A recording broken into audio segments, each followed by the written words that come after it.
Assalamualaikum, welcome back to my YouTube channel English with Sabah. Today we are going to discuss about Jean Piaget theory of cognitive development and its stages. So let's start the video.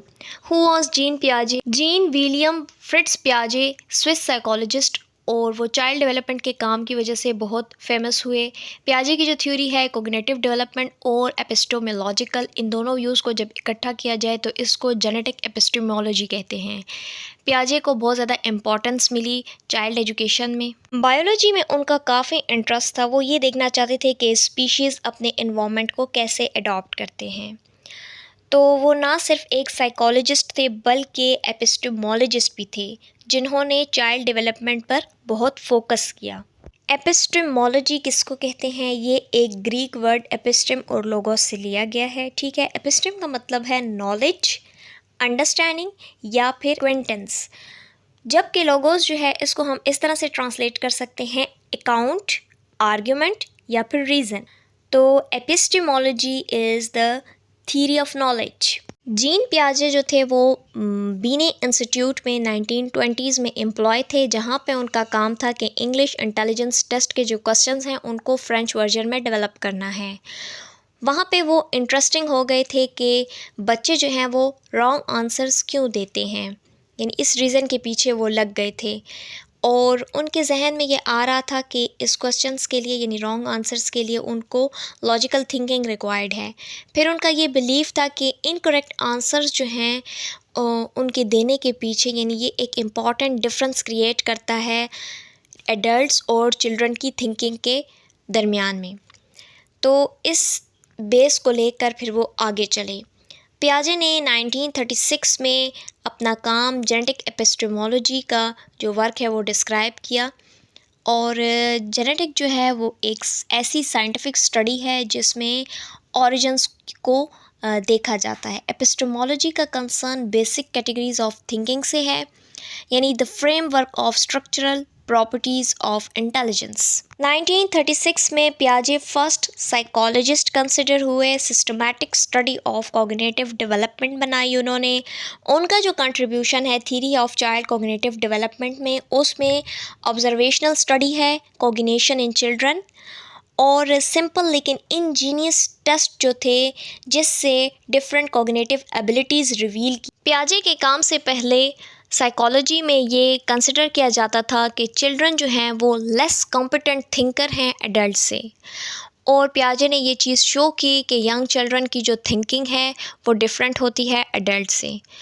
और फिर उसके बाद पियाजे ने अपना concept बताया कि उनके according children are born with a very basic mental structure, यानी जेनेटिकली इनहेरिटेड जो चीज़ें उनमें होती हैं वो बहुत मैटर करती हैं और लर्निंग नॉलेज पर बेस होती हैं। ये थ्योरी सजेस्ट करती है कि बच्चे की इंटेलिजेंसी वक्त के साथ साथ ग्रो करती है और ये सिर्फ नॉलेज एक्वायर तक महदूद नहीं है, बल्कि बच्चे को जो है वो अपने जहन में दुनिया का एक मॉडल क्रिएट करना पड़ता है।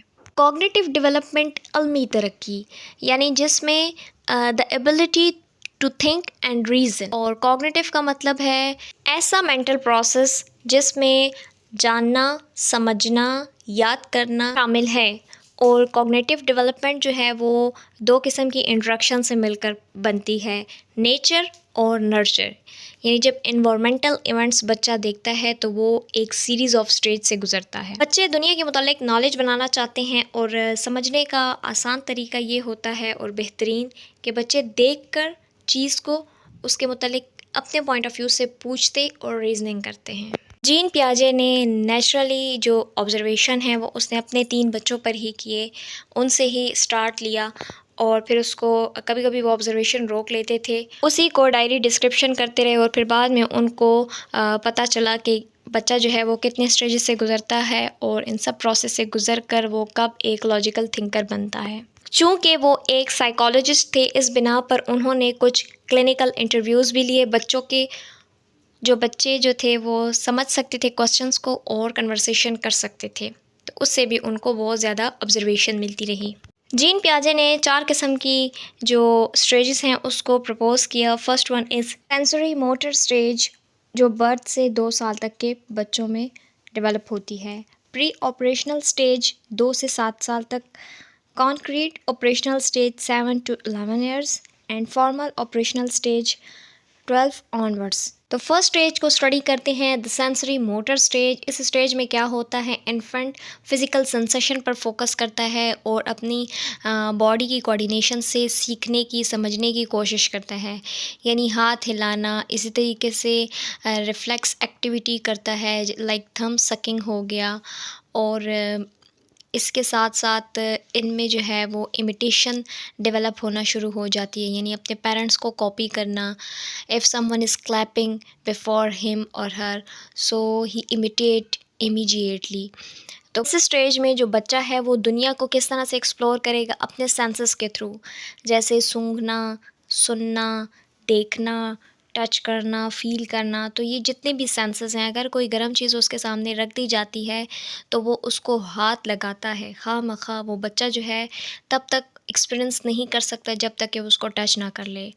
आफ्टर टचिंग दैट थिंग वो एक्सपीरियंस कर लेता है, उसको समझ आ जाती है कि माँ मुझे यही समझा रही थी कि ये चीज़ गर्म है, इसको हाथ ना लगाया जाए। 8 मंथ से जो है वो बच्चों में ऑब्जेक्ट परमानेंस की समझ बूझ आ जाती है, यानी अगर कोई टॉय है जो उसको पहले दिखाया गया है और उसको उससे बाद में उसको हाइड कर दिया गया है, बच्चे से छुपा दिया गया या उसको मज़ीद खिलौनों में मिक्स कर दिया गया है, तो जब तक उसको वो टॉय नज़र नहीं आएगा तो वो उसकी यानी तलाश में लगा रहेगा, उन खिलौनों में उसको फाइंड आउट करने की कोशिश करेगा।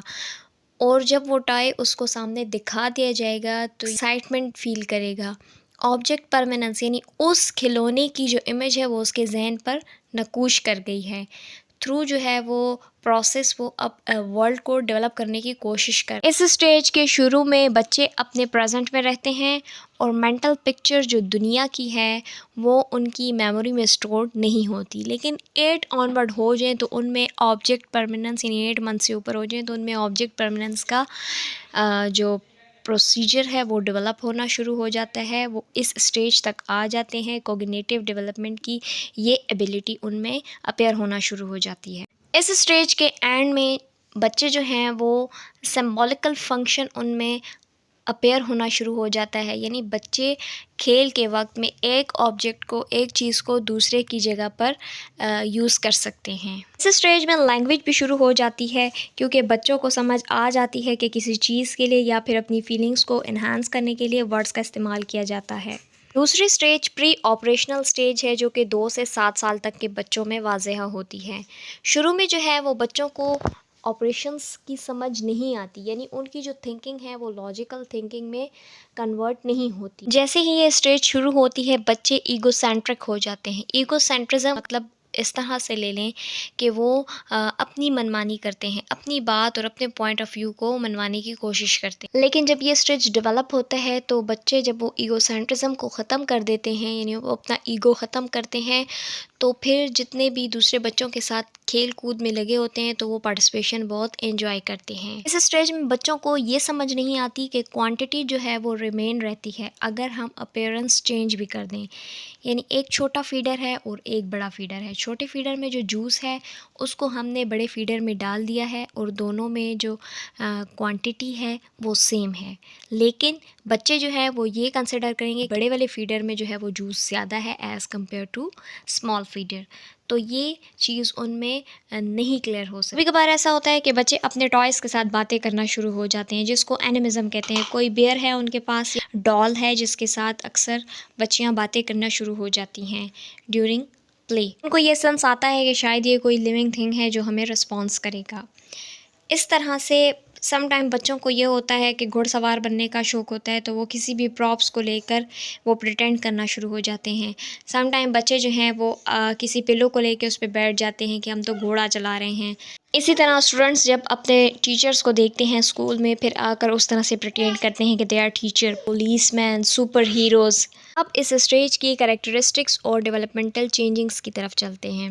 टोडलर्स और यंग चिल्ड्रन जो हैं उनमें ये एबिलिटी होती है कि वो वर्ल्ड को, यानी दुनिया को, लैंग्वेज और मेंटल इमेजरी के थ्रू रिप्रेजेंट करें। बच्चे चीज़ों के बारे में सिंबॉलिकली सोचते हैं और एक बच्चे की थिंकिंग जो है वो डोमिनेट हो जाती है। वो ये नहीं देखते कि दुनिया कैसी है, बल्कि वो ये शो करते हैं कि दुनिया कैसी दिखती है। जैसे कि पहले भी एक्सप्लेन किया है कि एनिमिज़म होता है, यानी चिल्ड्रन को डिफ़िकल्टी होती है क्लास इंक्लूजन में।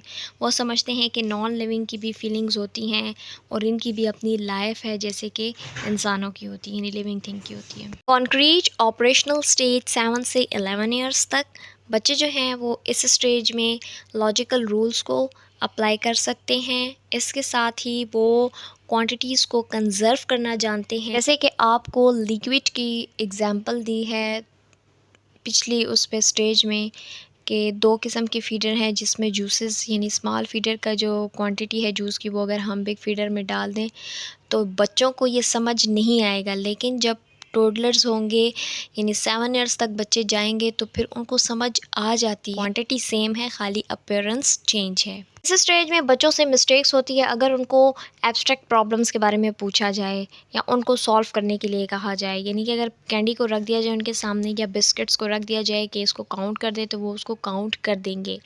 लेकिन अगर उनको यही चीज़ हाइपोथेसिस की तरफ ले जाएं, एब्स्ट्रैक्ट प्रॉब्लम की तरफ, तो वो इसको नहीं कर सकेंगे, उसमें उनसे मिस्टेक्स होगी। अब चलते हैं इस स्टेज की करैक्टरिस्टिक्स और डेवलपमेंटल चेंजेस की तरफ। चिल्ड्रन जो हैं वो लॉजिकली कंक्रीट इवेंट्स को सोच सकते हैं। इसी तरीके से वो कंजर्वेशन का कॉन्सेप्ट भी समझ सकते हैं और वो मेंटली थिंग्स को रिवर्स करना भी जानते हैं। यानी अगर उनके सामने ABC कहें कि Z से A तक लिखो तो वो इनको इस स्टेज में समझ आती है। They can do this. बच्चों में ईगोसेंट्रिज्म कम होना शुरू हो जाता है और वो ये सोचते हैं कि लोग हमारे बारे में कैसा सोचेंगे और फील करेंगे। इस स्टेज को कॉन्क्रीट स्टेज कहा जाता है क्योंकि इसमें बच्चे लॉजिकल थिंकिंग की तरफ आना शुरू हो जाते हैं successfully. The formal operational stage 12 and over. Formal operational stage जो है वो अप्रॉक्सीमेटली 11 ईयर्स से शुरू हो जाती है जो कि अडल्टहुड तक रहती है। इस स्टेज में लोगों को ये समझ आ जाती है कि एब्स्ट्रैक्ट मैनर के बारे में किस तरह से उसको कंबाइन करना है, क्लासिफाई करना है, और इसके अलावा वो पॉलिटिक्स, इथिक्स, साइंस फिक्शन वो समझ सकते हैं। अब चलते हैं इस स्टेज की करैक्टरिस्टिक्स और डेवलपमेंटल चेंजिंग की तरफ। इस स्टेज में वही चीज़ है कि एब्स्ट्रैक्ट आइडियाज़ को डील कर सकते हैं स्टूडेंट्स या एडल्ट्स जो हैं हम कह सकते हैं, और उनको डिवीजन, फ्रैक्शन, इन सब जो प्रॉब्लम्स हैं इनकी समझ आ जाती है। फॉर्मल ऑपरेशंस आइडियाज़ पर मबनी होते हैं। इन शॉर्ट ये कि इस स्टेज में जो साइंटिफिक थिंकिंग है और किसी भी किस्म के फॉर्मूले को अप्लाई करके स्टूडेंट्स अपने क्वेश्चन को सॉल्व कर सकते हैं। इस थ्योरी का मकसद था कि इन्फेंट, चाइल्ड और इंडिविजुअल की डेवलपमेंट का जो प्रोसेस और मैकेनिज्म है उसको एक्सप्लेन करना। Thank you so much for watching the video. It was all about today's lecture. See you soon. Take care of yourself. अल्लाह हाफिज़।